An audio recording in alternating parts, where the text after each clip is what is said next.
नमस्कार, मी महेश हजारे, संस्थापक अध्यक्ष रोकठोक प्रहार कामगार संघटना। भारतीय राज्यघटनेने आपल्याला मताचा जो अधिकार दिलेला आहे, तो मताचा अधिकार खऱ्या अर्थाने आपण चांगल्यासाठी वापरला पाहिजे। काही वेळासाठी, काही काळासाठी जात, धर्म, पंथ हे बाजूला सारून सर्वसामान्यांच्या हक्कासाठी लढणाऱ्या व्यक्तीला आपण निवडून दिलं पाहिजे। प्रस्थापितांना सुद्धा आपण या ठिकाणी एक चपराक दिली पाहिजे की जर तुम्ही आमचा विकास करणार नसाल, जर तुम्ही आमच्याकडे दुर्लक्ष करणार असाल, जर तुम्ही आम्हाला रोजगारापासून वंचित ठेवणार असाल, तुम्ही आम्हाला आमच्या हक्कापासून वंचित ठेवणार असाल, तर आम्ही तुम्हाला घरी बसवल्याशिवाय राहणार नाहीये।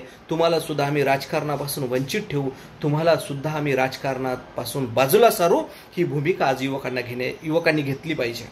एक MRI मशीन आपल्या चंद्रपूरच्या हॉस्पिटलमध्ये नाहीये, ही मोठी शोकांतिका आहे। सर्वसामान्य माणसाला जर MRI करायचं असेल तर 8 ते 10 हजार रुपये मोजावे लागतात। ही शक्य नाहीये, परंतु कोणत्या भावनेतून तुम्ही आम्हाला ही आरोग्य सुविधा पुरवत नाहीयेत, हा प्रश्न कदाचित सर्वसामान्याच्या लक्षात आम्ही आणून देणार आहोत या प्रचारामध्ये। चंद्रपूर जिल्हा हा औद्योगिक जिल्हा आहे, परंतु या औद्योगिक जिल्ह्यामध्ये चंद्रपूरचा रहिवासी मात्र रोजगारापासून वंचित राहतोय। चंद्रपूरमधले लाखो युवक, उच्च शिक्षित युवक आज बेरोजगार आहेत।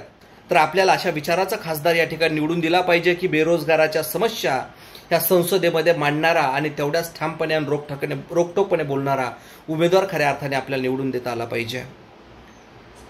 आम्ही या गोष्टीचा विचार केल्याच्या नंतर लवकरच आम्ही योग्य निर्णय घेऊन रोकठोक प्रहार कामगार संघटनेच्या माध्यमातून जाहीर पाठिंबा देणार आहोत। पाठिंबा देऊन त्यांच्यासोबत तेवढ्याच ताकदीनं प्रचारामध्ये सहभागी होणार आहोत।